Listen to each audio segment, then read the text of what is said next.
ದೀಪಕ್ ಭಾಯ್, ಮಾನ ಹಾಗೂ ಅಹಂಕಾರ ಇವೆರಡರಲ್ಲಿ ಏನು ಡಿಫ್ರೆನ್ಸು? ಅಹಂಕಾರ ಅದು ಬಡಪಾಯಿ, ಸಣ್ಣದು ಹಾಗೂ ಮಾನ ದೊಡ್ಡದಾಗಿ ಬೆಳೆದಿರೋದು. ಹಾಫ್ ಟಿಕೆಟ್ನಿಂದ ಫುಲ್ ಟಿಕೆಟಿಗೆ ಬರೋದು. ಬಾಲ್ಕ ಅಂತ ಹೇಳ್ಬೋದಲ್ವಾ. ಈ ಅಹಂ ಬಿಗಿನಿಂಗಿಂದ ಆಗತ್ತೆ. ನಾನು ಲಲ್ಲು ಭಾಯ್ ಅಂತ ಹೇಳ್ತಾನೆ. ಲಲ್ಲು ಭಾಯ್ ಅಂತಿದ್ರೆ ಈ ಸಣ್ಣವ್ರಿಗೆ ಏನು ಹೆಸರು ಅಂದರೆ ಲಲ್ವೋ ಅಂತಾರೆ. ಸಣ್ಣ ಗಿಡ ಅಂದರೆ ಬಡಪಾಯಿಗೆ ಅಹಂ ಇರುತ್ತೆ. ಪುಟ್ಟ ಗಿಡದಷ್ಟಿರುತ್ತೆ ಅಹಂಕಾರ. ದೊಡ್ಡವರಂದ್ಮೇಲೆ ನೀವು ಯಾರು ಅಂದರೆ ನಾನು ಲಲ್ಲು ಭಾಯ್ ಅಂತ ಬಾಲ ಸೇರ್ಕೊಳ್ಳುತ್ತೆ. ಅದು ಮಾನಿ ಅಂತ ಕರಿತೀವಿ. ಮತ್ತೆ ಎಲ್ರಿಗೂ ತಿಳಿಯುವಂತೆ ಹೇಳೋದು. ನಾನು ಪ್ರತಿ ಸಲ ಹೇಳೋದು ದೀಪಕ್ ಭಾಯ್ಗೆ ಸರಿ ಅನ್ಸುತ್ತೆ. ದೀಪಕ್ ಭಾಯ್ಗೆ ಅಂದರೆ ಮಾನಿ ಅಂತ ಗೊತ್ತಾಗತ್ತೆ. ಹಾಗೂ ಅಭಿಮಾನಿ ಅಂದರೆ ಯಾರು? ನಾನು ಲಲ್ಲು ಭಾಯ್ ವಕೀಲ, ಅಲ್ಲಿ 3ನೇ ಬಾಲ ವಕೀಲ ಅಂತ ಅಂಟಿಸ್ಲಾಗತ್ತೆ. ಅದು ಅಭಿಮಾನಿ ಆಗಿದೆ. ಮಾನ ಅಂದರೆ ತೂಕ ಹೆಚ್ಚೋದಲ್ವಾ, ಸ್ವಲ್ಪ ಹೆವಿ ಆಗೋದು. ಅಹಂಕಾರ ಸಣ್ಣದು. ಅಹಂಕಾರ ತಿರುಗಿಸ್ಬೇಕಂದ್ರೆ ಬೇಗನೆ ತಿರುಗಿಸ್ಬೇಕು. ಆದರೆ ಮಾನಿನ ತಿರುಗಿಸ್ಬೇಕಿದ್ರೆ ಬಹಳಷ್ಟು ಅಪಮಾನಗಳು ಬಂದ್ಮೇಲೆ ತಿರುಗುತ್ತೆ. ದೀಪಕ್ ಭಾಯ್, ಅಹಂಕಾರ ಯಾವಾಗ ಉಂಟಾಗತ್ತೆ ಹಾಗೂ ಮಾನ ಯಾವಾಗ ಉಂಟಾಗತ್ತೆ? ಅಹಂಕಾರ ಅಂದರೆ ಸಣ್ಣ ಸ್ವರೂಪ ಆಗಿದೆ. ಅಲ್ಲದೆ ಅಹಂಕಾರ ಅಂದರೆ ನಾನು ಮಾಡ್ತೀನಿ ಅನ್ನೋದನ್ನು ಅಹಂಕಾರ ಅಂತ ಕರೀತಾರೆ. ಅದ್ರ ಟ್ರ್ಯಾಕ್ ನಂತರ ಸಂಪೂರ್ಣ ಬೇರ್ಪಡುತ್ತೆ. ಅಹಂ, ಮಾನ ಹಾಗೂ ಅಹಂಕಾರ ಇವೆರಡು ಹತ್ತಿರದಲ್ಲೇ ಇದೆ. ಒಂದು ನಾನು ಅನ್ನೋ ವಿಶೇಷತೆ ಹೊಂದಿರುತ್ತೆ, ಮತ್ತೊಂದು ಕರ್ತನಾಗಿ ವಿಶೇಷತೆ ಹೊಂದಿರುತ್ತೆ. ನಂತರ ಗರ್ವರಸ ತೆಗೆದುಕೊಳ್ಳುತ್ತೆ. ಇವೆಲ್ಲ ಅಹಂಕಾರದ ಸ್ಟೇಷನ್ಗಳಾಗಿವೆ. ಗೊತ್ತಾಯ್ತಾ? ಸ್ಟೇಷನ್ಗಳಾಗಿವೆ. ಹೆಚ್ಚಿನ ಸಮಯ ಏನಾಗತ್ತಂದ್ರೆ ಪೇರೆಂಟ್ಸ್ ಏನಾದರೂ ಹೇಳ್ತಾ ಇದ್ರೆ ನಾವು ಇಲ್ಲ ಅಂತ ಹೇಳಕ್ಕಾಗಲ್ಲ. ಅಲ್ಲಿ ಮಾನ ಇರುವುದಿಲ್ಲ. ಆದರೆ ಅದೇ ಹೊರಗಿನ ವ್ಯಕ್ತಿ ಹೇಳಲ್ ಬಂದ್ರೆ ಅವರು ಏನ್ ನನಗೆ ಹೇಳ್ತಾರೆ, ನಾನು ಮಾಡೋಲ್ಲ, ನನಗೆ ಅಪಮಾನ ಮಾಡ್ತಾ ಇದ್ದಾರೆ, ನನ್ಗೆ ಅವ್ರು ಹೇಳ್ದಂತೆ ಮಾಡಲಿ ಇಷ್ಟವಿಲ್ಲ. ಹೀಗೆ ಇವೆರಡು ರೀತಿ ವರ್ತನೆ ಯಾಕಾಗತ್ತೆ ಹಾಗೂ ಡಿಫ್ರೆನ್ಶಿಯೇಟ್ ಮಾಡಲು ಗೊತ್ತಾಗ್ತಿಲ್ಲ. ಈ ಅಹಂಕಾರಕ್ಕೆ ಉಂಟಾಗ್ತಿದೆ ಅಂತ ಅರ್ಥ ಮಾಡ್ಕೋಬೇಕು. ಬುದ್ಧಿಯ ಹಸ್ತಕ್ಷೇಪ ಆಗಿದೆ ಅಂತ ಅರ್ಥ ಮಾಡ್ಕೋಬೇಕು. ಬೇರೆಯವರು ಅದೇನೆಂದರೆ ಹೆಚ್ಚಿನ ಜನರು ಮೆತ್ತಗಿರೋರ ಮೇಲೆ ಗಲಾಟೆ ಮಾಡ್ತಾರೆ ಹಾಗೂ ಜೋರಾಗಿರೋರ ಜೊತೆ ಒಳ್ಳೆ ರೀತಿಯಲ್ಲಿರ್ತಾರೆ. ಅದೆಲ್ಲ ನಮ್ಮದೇ ಸರಕುಗಳಲ್ವಾ. ಮಮ್ಮಿ ಪಪ್ಪ ಹೇಳುವಾಗ ಕೆಲವೊಂದು ವಿಚಾರದಲ್ಲಿ ನಾವು ಗಲಾಟೆ ಮಾಡ್ತೀವಿ ಹಾಗೂ ಇನ್ನೂ ಕೆಲವೊಂದು ಸಲ ಸುಮ್ಮನೆ ಅನುಸರಿಸ್ತೀವಿ. ಇವೆಲ್ಲ ಬೇರೆ ಬೇರೆ ಫೇಸಸ್. ಅರ್ಥ ಆಯ್ತಲ್ವಾ?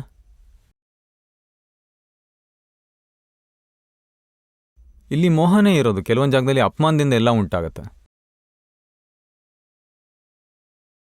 ದೀಪಕ್ ಭಾಯ್, ಲೋಭದ ವಿಚಾರ ತಿಳಿಸ್ಕೊಡಿ. ನಿನ್ನೆ ನಾನು ಭಾವನಗರದಿಂದ ಇಲ್ಲಿಗೆ ಬಂದಮೇಲೆ ಮನೇನ ಗುಡಿಸಿ ಒರೆಸಿ ನಂತರ ನೀರಿನ ಪೈಪ್ ಎಲ್ಲ ಮುರಿದು ಹೋಗಿತ್ತು. ಆದ್ರಿಂದ ಬಹಳಷ್ಟು ಬೇಸರ ಆಯಿತು. ಅದರಿಂದ ತುಂಬಾ ಬೇಜಾರಾಯಿತು. ಆಗಲ್ ಬಿಡಬೇಕು. ನಾವು ಬೇರೆ ಇದು ನೋಡಬೇಕು. ಲೋಭದವಳು ಪಾಪ ದುಃಖ ಪಡ್ತಿದ್ದಾಳೆ ಅಂತ ನೋಡಬೇಕು. ನನ್ಗೇನನ್ಸತ್ತಂದ್ರೆ ನನ್ನೊಳಗೆ ಬಹಳ ಜಿಗುಟು ಲೋಭ, ಮಾನ ಸರಕುಗಳಿದೆ ಅಂತ. ಎಲ್ಲರಲ್ಲೂ ಇದೆ. ಹಾಗಾಗಿ ಕಲಿಯುಗದಲ್ಲಿದ್ದೀವಿ. ಈಗ ನಾವು ಬೇರ್ಪಟ್ಟಿದ್ದೀವಿ. ನನ್ನಲ್ಲಿ ಅಂದ್ರೆ ಯಾರಲ್ಲಿ? ಅವಳಲ್ಲಿದೆ, ನನ್ನಲ್ಲಿ ಇಲ್ಲ ಅಂತ ತಿಳಿಬೇಕು. ಆದ್ರೆ ತಡವಾಗಿ ಯಾಕೆ ಅರಿವಿಗೆ ಬಂದ್ರೂ ನಾವು ಜಾಗೃತಿ ಅಂತ ಕರಿಬಹುದು. ಇಲ್ಲದೆ ಹೋದ್ರೆ ನಂತರವೂ ಅರಿವಾಗೋದಿಲ್ಲ. ಈ ಜಗತ್ತಿನ ಜನರಿಗೆ ಎಲ್ಲಿ ನಂತರ ಅರಿವಿಗೆ ಬರುತ್ತೆ? ನಾವೇನ್ ಮಾಡಬೇಕು? ನಂತರ ಅರಿವಾದಾಗ ಹೇಗೆ ಗಾಜಿನ ನೀರು ಗ್ಲಾಸ್ ಬಿದ್ದು ಎಲ್ಲ ಚೆಲ್ಲಿ ಹೋಗಿರುತ್ತೋ ಆ ನಿಧಾನವಾಗಿ ಚೊಕ್ಕ ಮಾಡ್ತೀವಿ. ಹಾಗೆ ಅಳಿಸ್ಬಿಡ್ಬೇಕು. ಅದು ಬಿಟ್ಟು ಅಳ್ತಾ ಕೋರೋದಲ್ಲ. ಈ ಅಳೋದು ಒಂದು ರೀತಿ ಅಹಂಕಾರ. ಬುದ್ಧಿಯ ಆವರಣದಲ್ಲಿ ಇದ್ಕೊಂಡು ಚೊಕ್ಕ ಮಾಡಲು ಹೋಗೋದ್ರಿಂದ ಚೊಕ್ಕ ಆಗೋದಿಲ್ಲ. ಅಳೋ ಅವಶ್ಯಕತೆ ಆದ್ರೂ ಏನಿದೆ? ಬುದ್ಧಿಯ ಆವರಣದಲ್ಲಿ ಇದ್ಕೊಂಡು ಚೊಕ್ಕ ಮಾಡಲು ಹೋಗೋದ್ರಿಂದ ಚೊಕ್ಕ ಆಗೋದಿಲ್ಲ. ಅಳೋ ಅವಶ್ಯಕತೆ ಏನಿದೆ? ಎಲ್ರಿಗಿಂತ ಹೆಚ್ಚು ಕೆಟ್ಟದು ನನ್ನಲ್ಲೇ ಇದೆ ಅನ್ಸಿದ್ರೆ ಒಳ್ಳೇದಾಯ್ತು, ಸ್ವಚ್ಛ ಮಾಡು. 5 ಆಜ್ಞೆಯಲ್ಲಿ ಆಗ್ತಿಲ್ಲ ನಂಗೆ. ಇರಕ್ಕಾಗ್ತಿಲ್ಲ ಅನ್ನೋದು ಗೊತ್ತಾಗ್ತಿದೆ ಅಂದಮೇಲೆ ಇರೋದಕ್ಕೆ ಪ್ರಯತ್ನ ಮಾಡ್ಬೇಕಲ್ವಾ? ನಾನು ಮಂದಿರಕ್ಕೆ ಹೋಗಲ್ಲ ಆಗ್ತಿಲ್ಲ ಅಂತ ಹೇಳಿದ್ರೆ ಏನು ಹೇಳ್ತಾರೆ? ಹೋಗು, ಬಾಗಿಲು ತೆಗ್ದಿದೆ ಅಂತ. ಯಾರು ಬೇಡ ಅನ್ನೋದಿಲ್ಲ. ಅದ್ರಲ್ಲಿ ತೊಂದರೆ ಏನು? ಇರಕ್ಕಾಗಲ್ಲ ಅನ್ನೋದು ಹೋಗಿದೆ. ಈಗ ಇರಬೇಕು ಅಂತ ನಿಶ್ಚಯ ಮಾಡಬೇಕು. ಯಾಕಾಗಿ ಇರಲಾಗ್ತಿಲ್ಲ ಅದನ್ನ ನೋಡಿ ಹಾಗೂ ಇರಲು ಶುರು ಮಾಡಬೇಕು. ಗೊತ್ತಾಯ್ತಾ? ಯಾವುದೇ ಸತ್ಸಂಗದಲ್ಲಿ ನೀವು ಹೇಳ್ದೆ ಎಲ್ಲಾನು ಅರ್ಥ ಆಗತ್ತೆ. ಹೀಗೆ ಇರಬೇಕು, ಹಾಗೆ ಮಾಡಬೇಕು ಅಂತ. ಆದ್ರೆ ಸನ್ನಿವೇಶ ಎದುರಾದಾಗ ಎಲ್ಲ ಹೊರಟೋಗತ್ತೆ. ಎಷ್ಟೆಲ್ಲ ಅರ್ಥ ಆಗುತ್ತೋ ಅವೆಲ್ಲ ಅರ್ಥಕೋಬೇಕು. ನಂತರ ಅರಿತಿರೋದ್ರ ಪರಿಣಾಮ ಬೇರೆನೇ ಇರುತ್ತೆ. ಎಂದಾದರೂ ಚಹಾ ಮಾಡಿದೀರಾ? ನಿಮಗೆ ಚಹಾ ಮಾಡಕ್ ಬರುತ್ತಾ? ಹಾ, ಬರುತ್ತಾ ನಿಮ್ಗೆ? ಹೇಗೆ ಅಲ್ಲಿ ಎಲ್ಲ ತಿಳಿದುಕೊಂಡಿರ್ತೀರೋ ಅದು ಹಾಕ್ಬೇಕು, ಇದು ಹಾಕ್ಬೇಕು, ಆಮೇಲೆ ಇದನ್ನ ಹಾಕ್ಬೇಕು. ಅಲ್ಲಿ ಸಂಬಾರದ ಮಸಾಲ ಡಬ್ಬ ತೆಗಿಯಲ್ಲ ಅಲ್ವಾ? ಅರಿಶಿನ ಉಪ್ಪು ಹಾಕಲ್ಲ ಅಲ್ವಾ? ಅದ್ರಲ್ಲಿ ಅದನ್ನ ಹಾಕ್ಬೇಕು, ಇದನ್ನ ಹಾಕ್ಬಾರ್ದು ಅಂತ ಹೌದು. ಇದು ತಿಳಿದುಕೊಂಡಿರೋದ್ರಿಂದ ನಿಮಗೆ ಬರುತ್ತೆ. ಅಂದ್ರೆ ಇನ್ನೂ ನಾವು ಸಂಪೂರ್ಣ ತಿಳಿದುಕೊಂಡು ಯಾರು ಜ್ಞಾನದಲ್ಲಿರ್ತಾರೋ ಅವರಲ್ಲಿ ಬಹಳಷ್ಟು ವ್ಯತ್ಯಾಸ ಉಂಟಾಗತ್ತೆ, ಅದು ನಿಜಾನೇ. ಇರಲಾಗ್ತಿಲ್ಲ ಅನ್ನೋದನ್ನು ತಿಳ್ಕೋಬೇಕು. ಯಾಕೆ ಇರಲಾಗ್ತಿಲ್ಲ, ಯಾರ ಹಸ್ತಕ್ಷೇಪ ಇದೆ, ಎಲ್ಲಿ ತಪ್ಪಿದೆ, ನಂತರ ಎಷ್ಟು ಅರ್ಥ ಆಗುತ್ತೋ ಅಷ್ಟು ಮೆಟ್ಟಿಲುಗಳನ್ನ ಏರಬೇಕು. ಈ ಲೋಭ ಸೂಕ್ಷ್ಮದಲ್ಲಿ ಹೇಗಿರುತ್ತೆ ದೀಪಕ್ ಬಾಯ್? ಹೇಗಾಗತ್ತೆ? ನನ್ನದು ಅಂತ ಯಾವುದನ್ನ ಇರತ್ತೆ ಅಲ್ವಾ? ನನ್ನದು ಅನ್ನೋದು ಇರುತ್ತೆ. ಏನಾದರೂ ಹಾಳಾದರೆ ಸಹಿಸ್ಕೊಳ್ಳೋದಿಲ್ಲ. ಏನಾದ್ರೂ ಹಾಳಾದ್ರೆ ಆಗ ಏನಾಯ್ತು? ನೋ ಹಾ ನೀರ್ನ ಪೈಪ್ ಒಡೆದು ಲೈನ್ ಪೂರ್ತಿ ತೆಗಿಬೇಕಾಯ್ತು. ಏನಿದೆಲ್ಲ, ಇಲ್ಲ, ಏನ್ ಹಾಗೇನೂ ಇಷ್ಟೊಂದಾಗ್ತಾ ಇದೆ ಅಂತ. ಅದು ಬರೀ ಹೊರಗಿನ ಪೈಪು, ಒಳಗಿನ ಪೈಪ್ ಲೈನ್ ಒಡೆದೋಗಿದೆ ಅಲ್ವಾ? ಹಾಗಾಗಿ ಹೊರಗಿಂದಕ್ಕೆ ಹೆಚ್ಚು ಬೆಲೆ ಕೊಡಬೇಕಾದ ಅವಶ್ಯಕತೆ ಇಲ್ಲ. ಶರೀರದಲ್ಲಿ ನರಗಳು ಒಡೆದು ಹೋದ್ರೆ ಮನುಷ್ಯನ ಮುಗಿಸ್ಬಿಡುತ್ತೆ. ಸರಿಯಾದ ವಿಚಾರ. ಹೀಗಿರುವಾಗ ಮನೆಯಲ್ಲಿ ನಾವು ಒಂದು ಪೈಪ್ ಲೈನ್ ಬದಲಿಸೋದಿಕ್ಕೆ ಕೆಲವರು ಬೈಪಾಸ್ ಮಾಡಿ ರಕ್ತನಾಳವನ್ನೇ ಬದಲಿಸ್ತಾರೆ ಅಂದಮೇಲೆ ಇದಕ್ಕೆಲ್ಲ ಅಷ್ಟೊಂದು ಬೆಲೆ ಕೊಡುವಂಥದ್ದಲ್ಲ. ಅವುಗಳ ಬಗ್ಗೆ ಎಂದೂ ನಾವು ಯೋಚಿಸಕ್ಕೆ ಹೋಗಬಾರ್ದು. ಯಾವ ವಸ್ತುವಿಂದ ಕಳವಳ ಉಂಟಾಗ್ತದೆ ಅದನ್ನ ತಕ್ಷಣ ಡಿವ್ಯಾಲ್ಯೂ ಮಾಡಿ ಝೀರೋ ಮಾಡಿಬಿಡ್ಬೇಕು. ಎಂಥ ಆತ್ಮ ಅನಂತ ಜ್ಞಾನ ಹೊಂದಿರುವಂಥದ್ದು, ಅನಂತ ದರ್ಶನ ಹೊಂದಿರುವಂಥದ್ದು, ಕೋಟಿ ವರ್ಷ ಅಲದಾಡಿದ್ರೂ ಸಿಗದೇ ಇರುವಂಥದ್ದು ನಮಗೆ ಸಿಕ್ಕಿದೆ. ಅಂಥದ್ರಲ್ಲಿ ಈ ಸಂಸಾರದ ವಸ್ತು ಈಗ ಇಲ್ಲೇ ಜೀವ ಹೋದ್ರೆ ಉಳಿದೆಲ್ಲ ಇಲ್ಲಿ ಹೇಗಿದೆಯೋ ಹಾಗೇ ಬಿದ್ದಿರುತ್ತೆ. ಜೊತೆಲಿ ಯಾವುದು ಬರೋದಿಲ್ಲ, ಈಗಿಂದೀಗಲೇ ನೆನಪಲ್ಲಿ ಉಳಿದ್ಬಿಡ್ಬೇಕು. ಆಮೇಲೆ ಇವೆಲ್ಲ ನಾಶ ಆಗೋದೇ ಆಗಿದೆ. ನಾನು ಮಾತ್ರ ಶಾಶ್ವತ ಅಂತ ಶಾಶ್ವತವಾದ ವಸ್ತು ನೋಡ್ಕೊಳ್ಳಿ. ಗಲಾಟೆ ಮಾಡಿದ್ರೆ ಶಾಶ್ವತ ವಸ್ತುವಿನ ಮೇಲೆ ನಾವು ಧೂಳೆರಿಸಿದಂತೆ. ನಿಧಾನವಾಗಿ ಡಿವ್ಯಾಲ್ಯೂ ಮಾಡ್ತಾ ಹೋಗಬೇಕು. ಬೇಕಿದ್ರೆ ಉಪಾಯ ಮಾಡಿ, ಮತ್ತೆ ಮತ್ತೆ ಹಾಳಾಗದ ಹಾಗೆ ಉಪಾಯ ಮಾಡಿ. ವ್ಯವಹಾರ ಡ್ರಾಮ್ಯಾಟಿಕ್ ರೀತಿಲಿರಬೇಕು. ನಂತರ ಹಾಳಾದರೆ ತಕ್ಷಣ ವ್ಯವಸ್ಥಿತ ಜ್ಞಾನದಲ್ಲಿ ಇದ್ಬಿಡಬೇಕು. ಅರ್ಥ ಆಯ್ತಲ್ವಾ? ಎಲ್ಲಾ ವಸ್ತುಗಳ ಸ್ವಭಾವ ಹಾಳಾಗೋದೇ ಆಗಿದೆ. ಅದು ಸರಿ. ಇವತ್ತು ಕುಂಬಳಕಾಯಿ ಸಾರು ಮಾಡಿದ್ರೆ 3 ದಿನ ಆದ್ಮೇಲೆ ಏನಾಗುತ್ತೆ? ಪರಿಮಳ ಹೆಚ್ಚಾಗತ್ತಾ, ಹಾಳಾಗತ್ತಾ? ಎಲ್ಲ ಹಾಳಾಗತ್ಲೇ ಇರುತ್ತೆ, ನಿರಂತರ ಹಾಳಾಗತ್ತೆ. ಆತ್ಮ ಒಂದೇ ಕೊಳ್ತು ಹೋಗಲ್ಲ. ಹಾಗಾಗಿ ನಾವು ಅದನ್ನ ತಿಳ್ಕೊಂಡ್ಬಿಡ್ಬೇಕು. ನಮ್ಗೆ ಹೇಗಂದ್ರೆ ಒಂದೇ ಅವಸ್ಥೆ ಇಷ್ಟ ಆಗತ್ತೆ, ಅದು ಹಾಗೇ ಇರಬೇಕು, ಹಾಳಾಗಬಾರ್ದು, ಬ್ಯಾಂಕಲ್ಲಿ ಬ್ಯಾಲೆನ್ಸ್ ಕಡಿಮೆ ಆಗಬಾರ್ದು. ಆದರೆ ಅದು ಕಡಿಮೆ ಆಗೇ ಆಗತ್ತಲ್ವಾ? ಅದು ಅಕಸ್ಮಾತ್ ಕಡಿಮೆ ಆಗಿಲ್ಲ ಅಂದ್ರೆ ನಾವು ಹೊರಟು ಹೋಗ್ಬಿಡ್ತೇವೆ. ನಾವು ಯಾಕೆ ಮೂರ್ಖರಾಗಬೇಕು? ಯಾವ ರೀತಿಯಿಂದಲೂ ಪ್ರಾಬ್ಲಮ್ ಉಂಟಾಗಬಾರ್ದು. ನನ್ಗದ್ ಬಹಳ ಇರುತ್ತೆ. ಪ್ರಾಬ್ಲಮ್ ಬರದೇ ಇದ್ರೆ ಈ ಜಗತ್ತನ್ನೇ ಮೋಕ್ಷ ಅಂತ ಕರೀತಾ ಇದ್ರು. ಜಗತ್ತು the world is a puzzle itself, ಪ್ರಾಬ್ಲಮ್ಗಳ ಸಂಗ್ರಹ ಆಗಿದೆ. ಹೀಗಿರಬಾರ್ದು ಅಂತ ಹೇಳಕ್ ಹೋದ್ರೆ ನಮ್ದೇ ತಪ್ಪಾಗತ್ತೆ. ನಾವು ಹೇಳಬೇಕು, ತೊಂದರೆಗಳೇ ನೀವು ಬನ್ನಿ, ನಾನು ಬೇರೆ ಇದ್ದು ನೋಡ್ತೀನಿ. ಸಂಯೋಗಗಳೇ ಪ್ರಾಬ್ಲಮ್ ಉಂಟು ಮಾಡೋದು, ಸಂಯೋಗಗಳೇ ಪ್ರಾಬ್ಲಮ್ ಅನ್ನು ಪೂರ್ಣ ಮಾಡೋದು. ನಮ್ಗೇನ್ ಗಲಾಟೆ ಮಾಡೋದು? ಅಲ್ಲದೆ ನಾವು ತುಂಬಿಸ್ಕೊಂಡಿರೋ ಸರ್ಕನ್ನ ಖಾಲಿ ಮಾಡೋದಕ್ಕಾಗಿ ಪ್ರಾಬ್ಲಮ್ ಉಂಟಾಗತ್ತೆ. ಹಾಗೂ ತುಂಬಿಸ್ಕೊಂಡಿರೋ ಸರ್ಕು ಖಾಲಿ ಆದರೆ ಪ್ರಾಬ್ಲಮ್ ಹೊರಟೋಗತ್ತೆ. ನಮಗೆ ಪ್ರಾಬ್ಲಮ್ ಉಂಟಾಗೋದು ಒಳ್ಳೇದೇ ಅಲ್ವಾ? ಇಲ್ಲಾಂದರೆ ಎಲ್ಲ ತುಂಬಿಸ್ಕೊಂಡಿರೋ ಸರ್ಕು ಸಂಪೂರ್ಣವಾಗಿ ಹಾಗೆ ಉಳಿದ್ಬಿಡ್ತಿತ್ತು.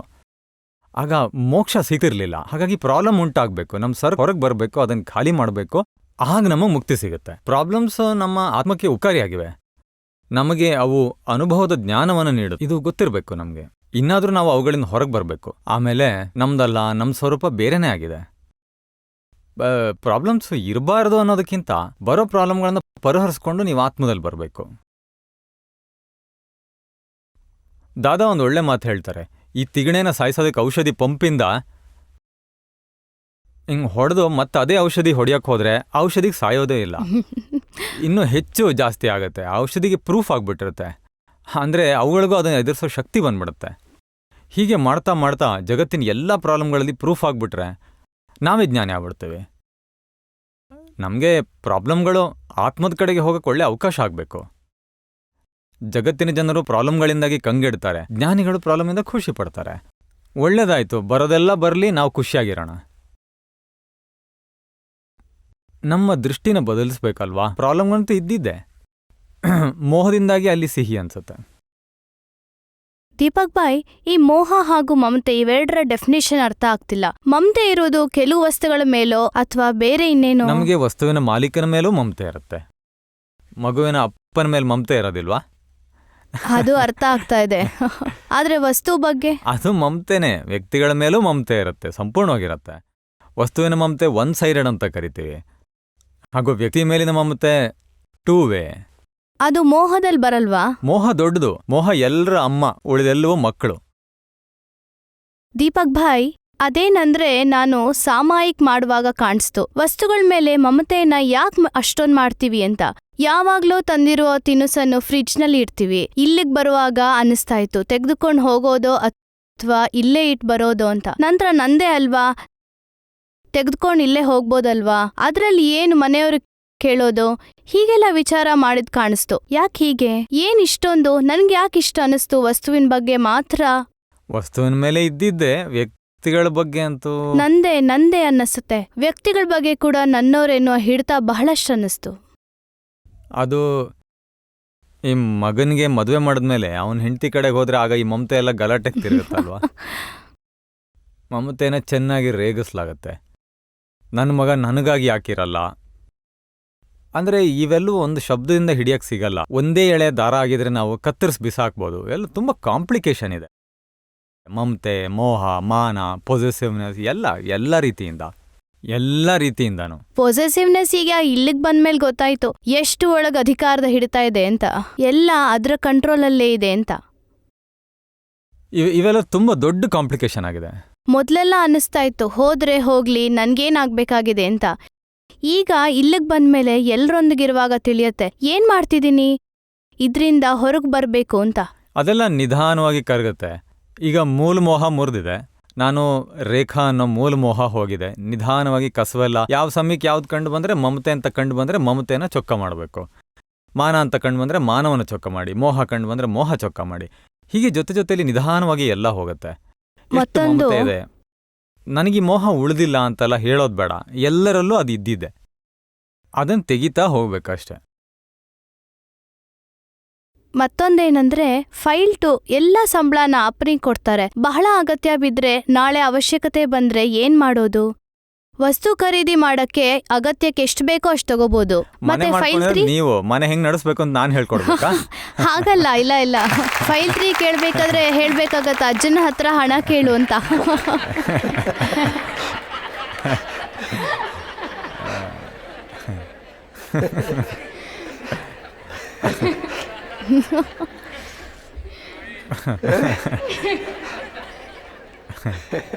ಬಹಳ ತೊಂದರೆ ಇದೆ.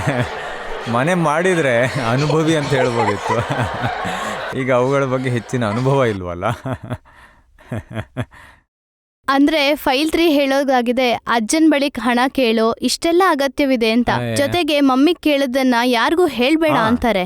ಹೀಗೆ ಕಪಟಾನ್ ಕೂಡ ಮಾಡ್ಬೇಕಾಗತ್ತೆ. ಫೈಲ್ 2 ಹೇಳಿದ್ರೆ ಯಾಕಷ್ಟೊಂದು ಏನ್ ಅಗತ್ಯ ಇದೆ ಅಂತಾರೆ. ಹೆಚ್ಚಿಗೆ ಬೇಕಾಗಿರತ್ತೆ, ಸ್ವಲ್ಪ ಕೇಳಿ ಅಂದ್ರೆ ನಾನು ಕೇಳಲ್ಲ ಅಂತಾರೆ. ಅಷ್ಟೊಂದು ವರ್ಷದಿಂದ ದುಡಿತಾ ಇರ್ತಾರೆ, ಹಣದ ಅವಶ್ಯಕತೆ ಇರೋದ್ರಿಂದ ಕೇಳೋದಾಗಿದೆ. ನಮ್ಗೇನ್ ಸುಮ್ನೆ ಹೊರಗೋಗಿ ಖರ್ಚು ಮಾಡ್ಬೇಕು ಅಂತಿಲ್ಲ, ನಾವೇನು ವ್ಯರ್ಥವಾಗಿ ಖರ್ಚು ಮಾಡಲು ಕೇಳ್ತಿಲ್ಲ. ಆದ್ರೂ ಯಾಕೆ ಹೀಗಾಗ್ತಾ ಇದೆ ಅಂತ ನಂಗೆ ನೆನ್ನೆ ಉಂಟಾಯ್ತು. ನಂತರ ಇವತ್ತು ಮೇಲೆ ಮಂದಿರದಲ್ಲಿ ಕುಳಿತಾಗ ಆರ್ತಿ ಮಾಡು, ನಿನ್ಗೆ ಈ ಲೋಭ ಬಿಟ್ಟೋಗ್ಲಿ ಅಂದ್ರು. ಚೆನ್ನಾಗಿದೆ ಅಲ್ವಾ? ಆದ್ರೆ ಜಾಗೃತಿ ಒಳಗ್ ಉಳಿಯಲ್ಲ, ಕೇವಲ ತೋರಿಸ್ತದೆ, ಮತ್ತೆ ಉಂಟಾಗತ್ತೆ. ಫೈಲ್ 2 ಕೇಳಿದ್ರೆ ಬೇರೆನೇ ಹೇಳ್ತಾರೆ. ಏನ್ ಹೇಳ್ತೀರಿ? ಅವ್ರನ್ನೇ ಕೇಳಿ, ನನ್ನ ಎದುರು ಹೇಳಲ್ಲ. ಅದು ದೀಪಕ್ ಬಾಯ್, ಅದೇನೆಂದ್ರೆ ನಾನು ಫಾದರ್ ಹತ್ರ ಒಂದೇ ಸಲ ಅಷ್ಟು ಬೇಕು ಅಂತ ಕೇಳಿದ್ರೆ ಅವ್ರು ಗಾಬರಿ ಆಗ್ಬಿಡ್ತಾರೆ. ಹಾಗಾಗಿ ನಾನು ಅವಳಿಗೆ ಹೇಳೋದು ಅವಶ್ಯಕತೆ ಎಷ್ಟಿದೆಯೋ ಅಷ್ಟು ಕೇಳೋಣ ಅಂತ. ಅಂದ್ರೆ ದುಡಿಯೋರು ನೀವಲ್ವಾ? ನಂತರ ಅಪ್ಪನಿಗೆಲ್ಲ ಕೊಟ್ಬಿಡ್ಬೇಕು. ಇಲ್ಲ, ಅವ್ರು ಏನ್ ಹೇಳ್ತಾರೆ, ನೀನ್ ತಿಂಗಳಿಗೆ ಒಂದಷ್ಟು ಹಣ ನನಗ್ ಕೊಡ್ಬೇಕು ಅಂತ. ನಾವು ಮೊದಲು ಅಹಮದಾಬಾದಲ್ಲಿ ಮಾವನ್ ಮನೇಲಿ ಇರ್ತಿದ್ವಿ. ಈಗ ತಂದೆ ಹೇಳ್ತಾರೆ, ನೀವು ಕೆಲವೊಂದು ವಸ್ತು ನನ್ನಿಂದ ತೆಗೆದುಕೋ, ಹಾಗೆ ಕೆಲವೊಂದು ವಸ್ತು ನೀನ್ ತೆಗೆದುಕೊಂಡ್ ಬಾ ಅಂತ. ಅದಕ್ಕೆ ನಾನು ಆಯ್ತು ಅಂತ ಒಪ್ಕೊಂಡಿದ್ದೀನಿ. ಯಾವಾಗ್ಲೂ ಇವರೆಲ್ಲ ಕೇಳ್ತಲೇ ಇದ್ರೆ ಅವ್ರಿಗೆ ಅಸಮಾಧಾನ ಆಗುತ್ತೆ. ನಮ್ಗೆ ಎಷ್ಟು ಬೇಕೋ ಅಷ್ಟು ತೆಗೆದುಕೊಳ್ಳೋದು ಒಳ್ಳೇದು.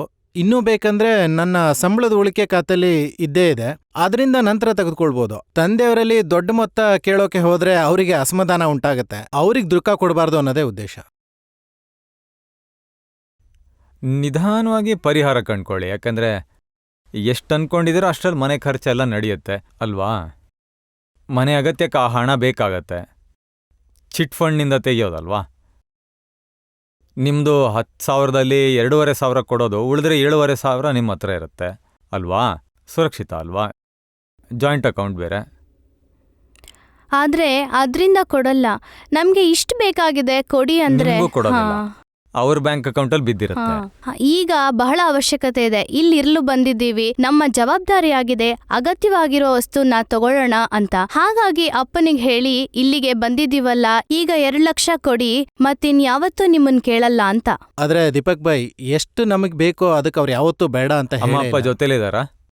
ಅಮ್ಮ ಅಹಮದಾಬಾದಲ್ಲಿ ಅಮ್ಮ ಅಹಮದಾಬಾದ್ ಹೌದು. ಇರ್ತಾರ, ನೀವಿಬ್ರು ಹೌದು, ಇರ್ತೀರಾ? ಅಹಮದಾಬಾದ್. ಇಲ್ಲೇ ಆಗ್ಲೇ ಇಲ್ಲಿ ಅಳ್ಳಾಜಲ್ಲಿ ಬಂದ್ಬಿಟ್ಟಿದ್ದೀರಾ? ಇರ್ತೀವಿ. ಈಗ್ಲೂ ಅರ್ಧ ಹಣ ನಿಮ್ಮ ಅಪ್ಪಂಗೆ ಕಳಿಸ್ಕೊಡ್ತೀರಾ ಹೇಳಿ? ಇಲ್ಲ, ಹಿಂದಿನ ತಿಂಗಳವರೆಗೆ ಕೊಡ್ತಾ ಇದ್ರು. ಈಗ ಕೆಲಸ ನಡೀತಿರೋದ್ರಿಂದ ಅಪ್ ಅಂಡ್ ಡೌನ್ ಸ್ವಲ್ಪ ಆಗ್ತಾ ಇರುತ್ತೆ. ಇವೆಲ್ಲ ಈ ವ್ಯವಹಾರ ಹೇಗಂದ್ರೆ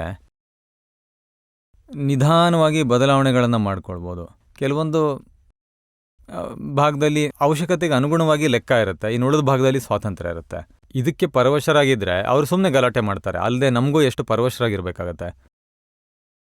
ಅವ್ರಿಗೆ ಅಗತ್ಯ ಇದ್ದಷ್ಟು ಕೊಟ್ಟು ಹೇಳಬೇಕು, ಇಷ್ಟು ನಿಮ್ಮ ಅವಶ್ಯಕತೆಗೆ ಅನುಸಾರ ಸಿಗುತ್ತೆ, ನಿಮಗೆಂದೂ ಊಟ ತಿಂಡಿ ತೊಂದರೆ ಒಳಗಾಗದಂತೆ ನೋಡ್ಕೋತೀವಿ. ಎಲ್ಲ ಮೊದಲಿಂದನೇ ಅಳವಡಿಸ್ಕೋಬೇಕು. ಭಾಳ ತಡವಾಗಿ ಹೇಳಕ್ಕೆ ಹೋದರೆ ಭಾಳ ತೊಂದರೆ ಉಂಟಾಗತ್ತೆ.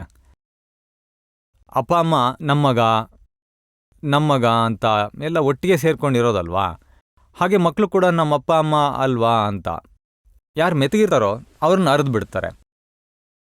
ಜೋರಾಗಿರೋರು ಗೊತ್ತೇ ಆಗೋದಿಲ್ಲ. ಜೋರಾಗಿರೋರು ಯಾವಾಗಲೂ ಮತ್ತೊಬ್ಬರನ್ನ ಅರಿತಲೇ ಇರ್ತಾರೆ. ಹಾಗೂ ವ್ಯವಹಾರ ಹೇಗಂದ್ರೆ ಪ್ರಾರಂಭದಲ್ಲಿ ಎಲ್ಲ ಮೋಹದಿಂದ ಒಂದೇ ಅನ್ಸುತ್ತೆ, ನಮ್ಮವರೇ ಅಲ್ವಾ ಅಂತ. ಮೋಹದಿಂದ ತುಂಬ ತೊಂದರೆ ಅಲ್ವಾ.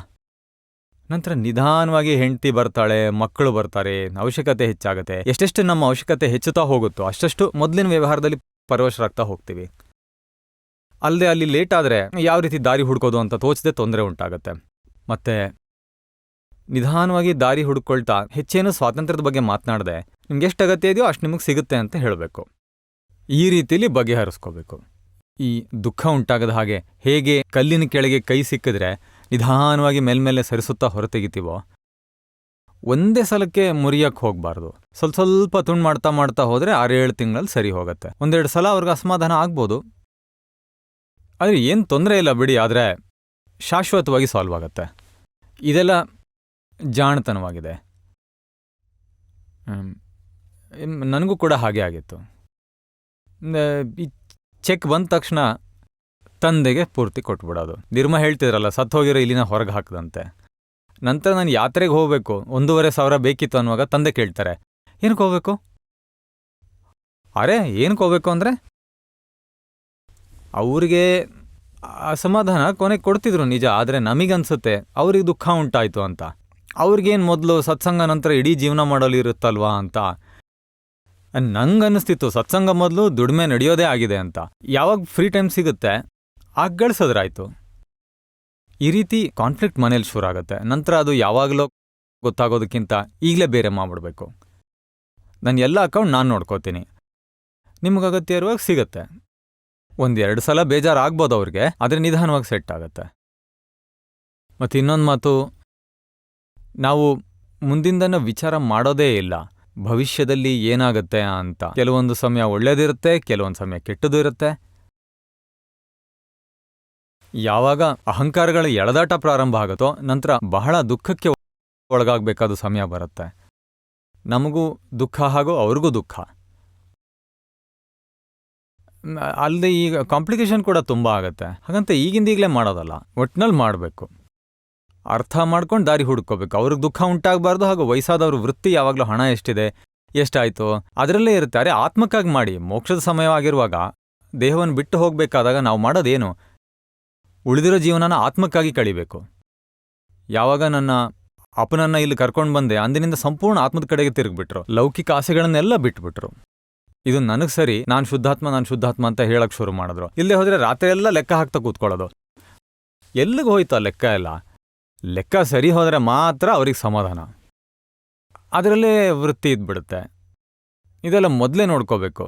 ಇಲ್ಲ ನಂತರ ಅರ್ಥ ಮಾಡಿಕೊಂಡು ಅವರ ವೃತ್ತಿಯನ್ನು ಆತ್ಮದ ಕಡೆ ಹೊರಳಿಸ್ಬೇಕು. ಹಾಗೂ ನಮ್ಮ ಕೆಲಸ ಬಂದು ಪರವಶದಿಂದ ಮುಕ್ತರಾಗೋದು. ಇಡೀ ದಿನ ಇದೇ ಮಾಡೋದಾಗಿದೆ, ಹಣದ ಲೆಕ್ಕಾಚಾರನೇ ಮಾಡೋದಾಗಿದೆ. ನನಗೆ ಹೇಳ್ತಾರೆ, ನಮ್ ದುಡಿಮೆನೇ ಅಲ್ವೇ, ಸ್ವಲ್ಪ ಕೊಡ್ಲಿ, ಉಳಿಸೋದನ್ನು ಅವರೇ ಇಟ್ಕೊಳ್ಳಿ ಅಂತ. ಅಪ್ಪ ಇಲ್ದೇ ಇರುವಾಗ ಇದನ್ನೆಲ್ಲ ಹೇಳ್ತಾರೆ, ಆದ್ರೆ ಅವ್ರ ಎದುರುಗಿದ್ದಾಗ ಏನು ಹೇಳಲ್ಲ. ನೋಡಿ, ನೀವು ಈಗ ನಾನೇ ಹೋಗಿ ನಿಮ್ಮಪ್ಪನ ಹತ್ರ ಹೇಳಲ್ಲ ಅಂತ ಈಗ ಗಲಾಟೆ ಕೇಳ್ತೀನಿ. ಮಾಡ್ಕೊಳ್ಳದೆ ಸಮಾಧಾನದಿಂದ ಪರಿಹರಿಸ್ಕೊಳ್ಳಿ. ನಾವು ನಮ್ಮ ಅಗತ್ಯಗಳನ್ನು ಕಡಿಮೆ ಮಾಡಬೇಕು, ಎಲ್ಲ ಮೋಹ ತೆಗಿಬೇಕು. ನಿಮಗೆ ಹೆಚ್ಚಾಗಿ ಕೊಟ್ರೆ ಏನು ಮಾಡ್ತೀರಾ? ಏನು ಹುಂಡಿಗೆ ಹಾಕ್ತೀರಾ? ಮಗನಿಗದು ಬೇಕೋ, ಮನೆ ಅದು ಬೇಕೋ, ಗಂಡಂಗದು ಬೇಕೋ, ನನಗಾಗಿ ತೆಗೆದುಕೊಳ್ಬೇಕು ಅಂತಿರಲಿಲ್ಲ. ಆದರೆ ಕೊನೆಗೆ ತಗೊಂಡೆ, ಏನು ಹೇಳ್ತೀರಾ? ನಮಗೆ ಮಾಯ ಕಡಿಮೆ ಆಗಲ್ಲ. ಇಲ್ಲಿ ತಿಳುವಳಿಕೆಯಿಂದ ಕೆಲಸ ಮಾಡಬೇಕು. ಗಲಾಟೆ ಮಾಡಿಕೊಂಡು ಅಲ್ಲ, ಗೊತ್ತಾಗದಿದ್ರೆ ನಂತರ ಗೊತ್ತಾಗತ್ತೆ, ತಿಳುವಳಿಕೆ ಬಂದಾಗ ಕೆಲಸ ಆಗತ್ತೆ. ಅಲ್ಲಿ ಕಷಾಯ ಮಾಡೋಗತ್ತೇನಿದೆ, ಅಲ್ಲಿವರೆಗೂ ನಡೆಸ್ಕೊಂಡು ಹೋಗಬೇಕು. ದೀಪಕ್ ಬಾಯಿ, ಮಾನ ಬಹಳ ಇದೆ. ಇದು ನಿಧಾನವಾಗಿ ಕಾಣಿಸತ್ತೆ, ಕಳವಳ ಉಂಟಾದಾಗ ತೋರತ್ತೆ. ಯಾರಾದ್ರೂ ಮಾನ ನೀಡಿದ್ರೆ ಅವರ ಬಗ್ಗೆ ರಾಗ ಉಂಟಾಗತ್ತೆ, ಹಾಗೂ ಮಾನ ಕೊಡದೆ ಹೋದ್ರೆ ದ್ವೇಷ ಉಂಟಾಗತ್ತೆ. ಮೊದ್ಲಿಗೆ ಗೊತ್ತೇ ಆಗ್ತಾ ಇರ್ಲಿಲ್ಲ ಈ ಕಳವಳ ಯಾಕಾಗತ್ತೆ ಅಂತ. ಈ ರೀತಿ 2-3 ಅನುಭವ ಆದಾಗ ಒಳಗೆ ಅಹಂಕಾರ ಬಹಳಷ್ಟು ಬರುತ್ತೆ. ಅಲ್ಲದೆ ಯಾರು ಅಪಮಾನ ಮಾಡ್ತಾರೆ ಅವರೊಂದಿಗೆ ರಿಯಾಕ್ಟ್ ಕೂಡ ಮಾಡಿ ಬಿಡೋದಾಗಿದೆ. ಹಾಗಾಗಿ ರಾಗದ್ವೇಷದಿಂದ ಹೊರಗೆ ಬರಬೇಕು. ಇದು ಮುಂದುವರಿಯದ ಹಾಗೆ ಹೇಗೆ ಹೊರಬರೋದು? ಮಾನ ನೀಡೋರ ಬಗ್ಗೆ ನಾವು ಜಾಗೃತವಾಗಿರಬೇಕು. ಆಮೇಲೆ ಅವ್ರ ಮೇಲೆ ರಾಗ ಮಾಡಕ್ಕೆ ಹೋಗಬಾರ್ದು. ಅಪಮಾನ ಮಾಡೋರ ಮೇಲೆ ದ್ವೇಷ ಕೂಡ ಮಾಡಬಾರ್ದು. ಅಪಮಾನ ಮಾಡೋರು ಉಪಕಾರಿ ಅನ್ಕೋಬೇಕು. ಓ, ನನ್ನ ಮಾನದ ಕಸ ತೆಗೆದು ಹಾಕಿದ್ರು, ಮಾನ ಅಪಾಯ ಅನ್ನಿಸ್ಬೇಕು. ಓ, ಅದು 400 ವೋಲ್ಟ್ಸ್ ಆಗಿದೆ, ನೋಡ್ಕೊಂಡು ನಡಿಬೇಕು, ಇಲ್ಲದೆ ಹೋದ್ರೆ ನಮ್ಗೆ ಶಾಕ್ ಹೊಡೆಯುತ್ತೆ. ಸಮಭಾವದಲ್ಲಿ ಇರಕ್ಕಾಗ್ತಾನೆ ಈ ರೀತಿಲಿ ನೋಡ್ಕೊಂಡು ನಡೆದ್ರೆ ಸಂಭಾವ ಉಂಟಾಗತ್ತೆ. ತಿಳಿದುಕೊಂಡ್ಮೇಲೆ ಸಂಭಾವದಿಂದ ಇರಲು ಸಾಧ್ಯ ಆಗತ್ತೆ. ನಮಗೆ ಯಾವ್ದು ಹಿತಕಾರಿ ಯಾವ್ದು ಅಹಿತಕಾರಿ ಅನ್ನೋದು ಗೊತ್ತಾಗ್ಬೇಕಲ್ವಾ? ಅದು ಗೊತ್ತಾಗದೆ ಹೋದ್ರೆ ಆಗ ಸಂಭಾವದಿಂದ ಹೇಗಿರಕ್ಕಾಗತ್ತೆ? ಪ್ರತಿದಿನ ಸತ್ಸಂಗದಲ್ಲಿ ಕೇಳ್ತೀವಿ ಆ ರೀತಿ ಇರಬೇಕು ಅಂತ, ಆದ್ರೆ ಒಳಗ್ ಪ್ರಾಕ್ಟಿಕಲ್ ಆಗಿ ಗೊತ್ತಾಗಲ್ಲ ಏನಾಗ್ತಾ ಇದೆ, ಯಾವುದು ಅಡ್ಡಪಡಿಸ್ತಾ ಇದೆ ಅಂತ. ನಂತರ ಸಾಮಾಯಿಕ ಮಾಡುವಾಗ ಒಳಗ್ ಕಾಣಿಸತ್ತೆ ಇವೆಲ್ಲ ಕಸಗಳಿದೆ ಅಂತ. ಮೊದ್ಲೆಲ್ಲ ವ್ಯಕ್ತಿಗಳ ಕಡೆಗೆ ರಾಗದ್ವೇಷದಲ್ಲಿ ಸಂಪೂರ್ಣವಾಗಿ ಹೊರಟೋಗ್ತಾ ಇತ್ತು, ಅಲ್ಲಿ ಬಹಳಷ್ಟು ದೋಷಗಳಲ್ಲಿ ಬೀಳೋದಾಗಿತ್ತು. ಆದ್ರೆ ಈಗ ಶುದ್ಧಾತ್ಮ ಇದೆ, ಅಲ್ಲಿಂದ ಮುಂದಕ್ಕೆ ಸಾಗ್ಬೇಕು. ನಂತರ ದಾದಾ ಬಳಿ ಪ್ರಾರ್ಥನೆ ಮಾಡಿ ಕೇಳ್ಕೊಳ್ಳಾಯ್ತು, ಈ ಬುದ್ಧಿಯಿಂದಾಗ ನನ್ಗೇನ್ ತಿಳಿತಾ ಇಲ್ಲ ಅಂತ. ಆಗ ಹೊಳೀತು ಯಾಕೆ ಕಳವಳ ಉಂಟಾಗತ್ತೆ ಅಂತ ಗೊತ್ತಾಯ್ತು. ಮತ್ತೆ ಬೇರೆಯವರು ಹಾಗೆ ಹೇಳಿದ್ರಿಂದ ಕಳವಳ ಉಂಟಾಗತ್ತೆ ಅಂತ ಗೊತ್ತಾಯ್ತು ನನಗೆ. ಆಗ ಸ್ವಲ್ಪ ತಿಳಿತು ಇದು ಮಾನ ಅಪಮಾನದಿಂದಾಗಿದೆ ಅಂತ. ಮಾನ ನೀಡೋರು ಭಾಳ ಜನ ಇರ್ತಾರೆ ಅಲ್ವಾ? ಬನ್ನಿ ಬನ್ನಿ ವಿಠಲ್ ಬಾಯ್, ಜೈ ಸಚ್ಚಿದಾನಂದ್, ಯಾವಾಗ ಬಂದ್ರಿ, ಹೀಗೆ ಮಾನ ನೀಡ್ತಾನೆ ಇರ್ತಾರೆ. ಯಾರು ಕರೀದೆ ಹೋದ್ರೆ ಆಗ ಅವರು ನನ್ನ ಕಡೆ ನೋಡೋದೇ ಇಲ್ಲ. ನಾನು ಬಂದಿದ್ದೀನಿ ಅಂತ ನಾವೇ ಹೇಳಕ್ಕೆ ಶುರು ಮಾಡಿದ್ರೆ ಜೈ ಸಚ್ಚಿದಾನಂದ್, ಆಗ ಅವರು ಬಂದ್ರಾ? ಬಂದೆ. ಇದೆಲ್ಲ ಹೊರಗೆ ಕಾಣಲು ಸಿಗೋ ಮಾನವಾಗಿದೆ. ಅಲ್ಲಿಂದ ಇಡೀ ದಿನ ನಡೀತಲೇ ಇರುತ್ತೆ. ಇಂಥದ್ದು ಭಾಳ ಇದೆ. ಈ ಬಾಯಿ ಶಬ್ದದಿಂದ ಶುರು ಆಗತ್ತೆ, ಸಿಹಿ ಉಂಟಾಗತ್ತೆ. ಇದನ್ನೆಲ್ಲ ನೋಡಬೇಕು. ಇಡೀ ದಿನ ನಾವು ಯಾವ ಫೀಲ್ಡಲ್ಲಿ ಇರ್ತೇವೋ ಅಲ್ಲಿ ಇವೆಲ್ಲ ಇದ್ದಿದ್ದೆ. 4 ಜನ ಮರ್ಯಾದೆ ಕೊಡ್ತಾರೆ, ಇನ್ನು 4 ಜನ ಅಪಮಾನ ಮಾಡ್ತಾರೆ. ಅವ್ರಿಗೆ ಭಾಳ ಜಂಬ, ಅವ್ರನ್ನ ಸೇರಿಸ್ಕೊಳ್ಳೋದೇ ಬೇಡ. ನಮ್ಮ ಪ್ರೋಗ್ರಾಮಿಂದ ಅವ್ರನ್ನ ಗೆಟ್ ಔಟ್ ಮಾಡಬೇಕು. ಇವ್ರು ಭಾಳ ಒಳ್ಳೆಯವರು, ಒಳ್ಳೆ ಸೇವೆ ನೀಡ್ತಾರೆ, ಸೇವೆ ನೀಡೋದ್ರಿಂದ ಮಾನ ಕೊಡ್ತಾರೆ. ಈ ರೀತಿ ಬಹಳ ಕಾಂಪ್ಲಿಕೇಶನ್ಸ್ ಇರುತ್ತೆ. ಮಾನ ನೀಡಿದ್ರೆ ಸಿಹಿ ಅನಿಸುತ್ತೆ. ಇಲ್ಲಿ ಅಪಮಾನ ಉಂಟಾದಾಗ ನಾವು ಸಿಮಂದರ್ ಸಿಟಿಗೆ ಹೋಗೋಣ, ಅಲ್ಲೇನಕ್ಕೆ ಹೋಗಬೇಕು, ಅಲ್ಲೇನು ಕೆಲಸ ಇದೆ? ನಮಗೆ ಅನ್ಸುತ್ತೆ ಇಲ್ಲ ಸಿಮಂದರ್ ಸಿಟಿಗೆ ಹೋಗೋಣ ಅಂದರೆ ಯಾಕೆ ಹಾಗೆ ಮಾತಾಡ್ತಾರೆ ಅಂತ. ಎಲ್ಲೋ ಅಪಮಾನ ಉಂಟಾಗಿದೆ ಅದಕ್ಕೆ ಮಾತಾಡ್ತಾರೆ. ಅದೇ ದೂರದಲ್ಲಿರೋ ಮತ್ತೊಂದೆಡೆ ಅವರೇ ಹೋಗೋಣ ಅಂತಾರೆ, ಯಾಕಂದರೆ ಅಲ್ಲಿ ಮಾನ ಸಿಗುತ್ತೆ ಅಲ್ವಾ? ನೋಡಿ, ಮಾನ ಪಡೆಯೋಕ್ಕೆ ಎಷ್ಟು ಬೇಕಾದರೂ ಟ್ರಾವೆಲಿಂಗ್ ಮಾಡ್ಕೊಂಡು ಹೋಗ್ತಾರೆ. ಈ ಜಿಲೇಬಿ ಮೋಹ ಇರೋರು 11 ಗಂಟೆಗೆ ಅಂಗಡಿ ಬಾಗಿಲು ಹಾಕ್ಬಿಡ್ತಾರೆ ಅಂತ ವೇಗವಾಗಿ ಓಡ್ತಾರೆ. ಹಾಗೆ ಮಾನಕ್ಕೋಸ್ಕರನೂ ಓಡ್ತಾರೆ ಜನ. ಅಲ್ಲದೆ ಕೆಲವರು ಗೊತ್ತಿರೋರ ಬಳಿ ಹೋಗಿ ಕುತ್ಕೊಬಿಡ್ತಾರೆ. ಆಗ ಹೋ ಬನ್ನಿ ರಾಮ್ಭಾಯಿ ಹಂಗೆ ಹೇಳಿದ್ರೆ ಸಾಕು, ಅಷ್ಟೇ ಬೇಕಾಗಿರೋದು. ಆಮೇಲೆ ಎದ್ದು ಹೋಗ್ತಾರೆ. ಹೀಗೆ ಇದನ್ನೆಲ್ಲ ನೋಡಬೇಕು. ಮಾನದ ಸಿಹಿ ಎಲ್ಲೆಲ್ಲಿ ಅನಿಸುತ್ತೆ, ಮಾನ ಕಹಿ ಅನ್ನಿಸ್ಬೇಕು, ಒಂದು ರೀತಿ ಹಿಂಸೆ ಅನ್ನಿಸ್ಬೇಕು. ಆಗ ಅಪಮಾನ ಹಿತಕಾರಿ ಅನ್ನಿಸ್ಬೇಕು. ಓ, ಆತ್ಮಕ್ಕಾಗಿ ಹಿತಕಾರಿ ಅಂತ. ಈ ವ್ಯಾಪಾರ ಕೂಡ ಎಷ್ಟೊಂದು ಜನ ಮಾನಕ್ಕೋಸ್ಕರ ಮಾಡ್ತಾರೆ, ಹಣ ಸಂಪಾದನೆ ಮಾಡೋಕ್ಕೆ ಅಂತ ಅಲ್ಲ. ಅದು ಬೈ ಪ್ರೊಡಕ್ಷನ್. ಅದ್ರ ಮುಖ್ಯ ಉದ್ದೇಶ ಮಾನ ಆಗಿರುತ್ತೆ. ಎಲ್ಲರ ಮುಂದೆ ಮಾನ ಹೆಚ್ಚಾಗಿದೆ ಅಲ್ವಾ, ಸಾಕು. ಎಷ್ಟೊಂದು ಜನಕ್ಕೆ ಲೋಭದ ಬಗ್ಗೆ ಇರುತ್ತೆ, ಇನ್ನು ಕೆಲವರು ಮಾನದ ಬಗ್ಗೆ ಇರುತ್ತೆ. ಹಾಗಾಗಿ ಇದೆಲ್ಲವನ್ನು ನೋಡಬೇಕು.